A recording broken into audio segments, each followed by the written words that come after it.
नमस्कार दोस्तों। हम जब बातचीत में कहते हैं कि हम एक ग्लोबल विलेज में रह रहे हैं या दुनिया में जहाँ कहीं भी कुछ घटित होता है तो उसका असर हमको हमारी इकोनॉमी पे, हमारी जीवनचर्या पे होता है। मगर हम एक दूसरी बात देखते हैं कि हमारे आसपास, हमारे आस पड़ोस में जब कुछ होता है, हमारे घर में कुछ होता है तो हम उससे सीधे प्रभावित होते हैं। इधर हम अपने देश की बात कर रहे हैं।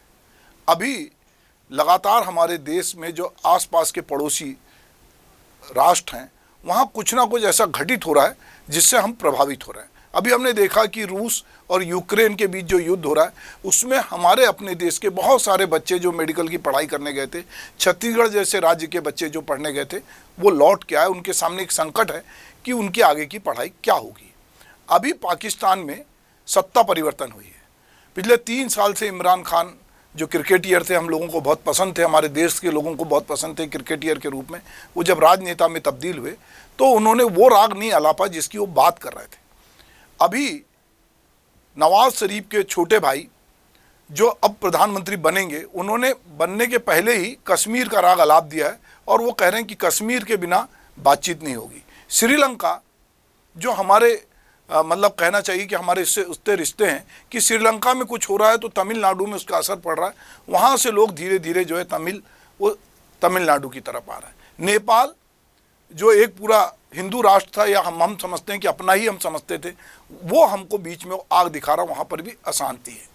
हम आसपास के जितने देशों में देखते हैं, अफगानिस्तान, तो हमारे आस पड़ोस के जितने राष्ट्र हैं, छोटे छोटे ही सही, हमसे काफ़ी छोटे हैं, पर वहाँ जो कुछ घटित होता है उसका असर हमारे अपने देश में भी होता है।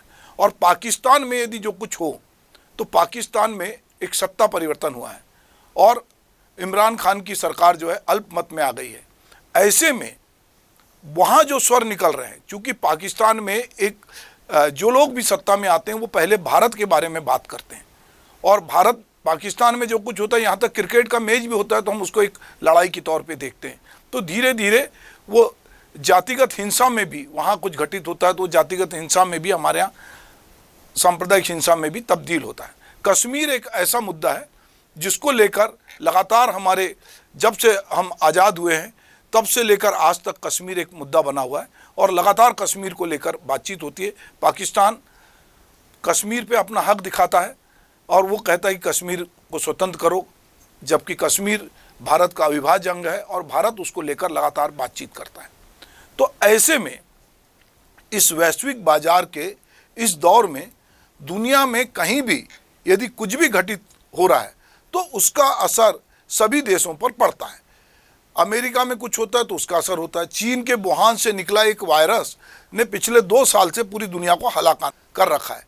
ऐसे दौर में हाल में हमारे पड़ोसी देशों में जो हालत बहुत चिंताजनक है, उसको समझने की यदि हम कोशिश करते हैं कि उसका कितना असर हमारे देश पर पड़ेगा, तो हमको लगता है कि उसका काफ़ी असर जो है हम पर पड़ रहा है। और हम देख रहे हैं कि हम अपने घर में भी शांति बनी रहे और पड़ोस में भी अशांति और अनिश्चितता का माहौल ना हो, तो हम क्या कर सकते हैं, इसके लिए हम लगातार, हमारा देश कोशिश करता है, क्योंकि हम एक बड़े भाई की भूमिका में। पाकिस्तान की स्थिति पर यदि हम बात करें तो वहाँ के बने जो राजनीतिक हालात हैं, वो वहाँ पर कोई जो कुर्सी है वहाँ पर सेना का एक प्रकार से, हमारे जिस तरह डेमोक्रेसी है उस तरह की डेमोक्रेसी वहाँ नहीं है। इमरान खान ने नए पाकिस्तान के निर्माण की बात की थी, उन्हें खुले विचार का नेता माना गया था, किंतु बाद में हमने देखा कि वो भी बड़बोले नेता साबित हुए और पाकिस्तान के प्रधानमंत्री इमरान खान और हमारे देश के प्रधानमंत्री नरेंद्र मोदी और उनकी सरकार के बीच जोरदार आलोचना होती रही। यहाँ तक कि अगर नवजोत सिद्धू जैसे लोग वहाँ गए या लाल कृष्ण आडवाणी जैसे लोग जिन्ना की मज़ार पे गए तो उसका भी असर हमारे यहाँ होता है। पाकिस्तान में इस समय जो राजनीतिक उथल-पुथल का दौर चल रहा है उसमें इमरान खान के हटने के बाद, और उन्होंने कहा कि अमेरिका के साथ साजिश रचकर मुझे हटाया गया है, तो उन्होंने रूस के यूक्रेन पे हमले की निंदा नहीं की, जबकि पाकिस्तान सेना चाहती थी कि वो यूक्रेन युद्ध में अमेरिका का पक्ष ले। इससे न केवल पाकिस्तान और अमेरिका के रिश्तों पर असर हुआ, बल्कि पाकिस्तान कूटनीतिक रूप से पश्चिमी देशों से अलग थलग होता नजर आया। भारत और पाकिस्तान के बीच राजनीतिक संबंध सीमित हैं, कूटनीतिक संवाद भी कम ही है। पाकिस्तान की सत्ता को संभालते ही इमरान ने सीधे तौर पर पीएम मोदी पे हमला बोलना शुरू कर दिया था। यही नहीं, इमरान ने आरएसएस का नाम लेकर भी अटैक किया था।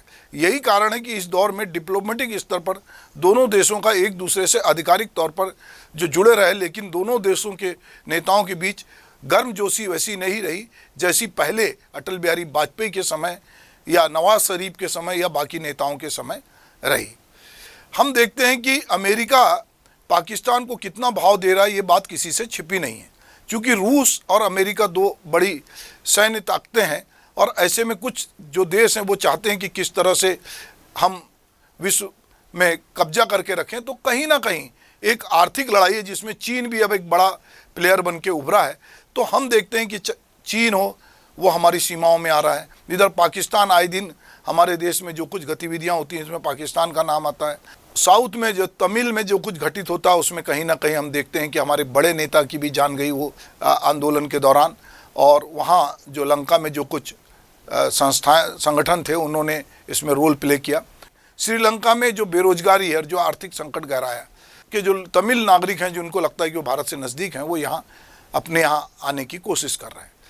भारत ने उनको काफ़ी वित्तीय सहायता भी दी है, पर अगर लोग आने लगे, जैसे हमने देखा कि बांग्लादेश के शरणार्थी भी हमारे यहाँ एक बड़ी समस्या और उसको लेकर भी आए दिन राजनीति होती है। म्यांमार के भी लोगों को लेकर हमारे यहाँ बातचीत होती है। तो हम देख रहे हैं कि हमारे आसपास काफ़ी अशांति है। और हमारे देश के भीतर भी अगर हम बात करें तो हमारे देश के भीतर भी वो बहुत सारे मुद्दे हैं जो लगातार जिनकी बहुत ज़रूरत नहीं है, पर उन मुद्दों को भी कहीं ना कहीं हिंदू मुस्लिम के मुद्दे में या धार्मिक मुद्दे में या जातिगत मुद्दे में उछाला जा रहा है। तो हम एक शेर याद आता है मुझे कि फल पड़ोसी के दरख्त पे न लगते तो वसीम, मेरे आंगन में भी ये पत्थर ना आए होते। तो जो पड़ोसी के दरख्त में जो फल लगे या जो कुछ चीज़ें हो रही है तो हमारे आंगन में भी बहुत सारे पत्थर आ रहे हैं। इधर हम अपने भीतर भी बहुत सारी चीज़ों से जूझ रहे हैं। हम चूँकि एक बड़ी आबादी, दुनिया के जो सबसे बड़ी आबादी के दो देश हैं चीन और भारत, उसमें हम एक बड़ी आबादी है। 1947 में जो विभाजन हुआ है वो विभाजन की तकलीफ़ वो अभी तक लोगों के भीतर है। जो कश्मीर जिसमें कि स्वायत्तता के नाम पे 370 धारा थी जो हट भी गई, उसके बाद भी कश्मीर में बहुत ज़्यादा हालात सुधरे हों ऐसी स्थिति नहीं। आए दिन कश्मीर में जो है कुछ ना कुछ घटनाएं घटित होती हैं। इधर बहुत सारे हमारे देश के भीतर बहुत सारी ऐसी गतिविधियां चल रही हैं जो अलगाववादी हैं। ऐसे में यदि हमारे पड़ोसी राष्ट्रों में भी बहुत घनघोर अशांति होती, इतनी अशांति एक साथ आसपास के पड़ोसी राष्ट्रों में कभी नहीं हुई, तो ये हम जिस हालात से गुजर रहे हैं वो बहुत चिंताजनक है। हम सब की नज़र पाकिस्तान पर है कि पाकिस्तान के नए सियासतदान क्या करेंगे। हमारी नज़र लंका पर है कि वहाँ पर क्या होगा। हमारी नज़र नेपाल पर है, हमारी नज़र चीन पर है। तो हमें अपने घर के साथ साथ पड़ोसियों को भी देखना पड़ रहा है, क्योंकि अगर पड़ोस में आग लगेगी तो हम भी सुरक्षित नहीं रहेंगे। और ये बात हमको समझना है कि जब पड़ोस में भी आग लगी और हम घर में भी अशांति पैदा होती है या यहाँ के लोग भी आपस में अगर सौहार्द नहीं बनाते हैं, आपसी भाईचारा नहीं रखते हैं, तो हालात कल हमारे देश में भी उस तरह खराब हो सकते हैं।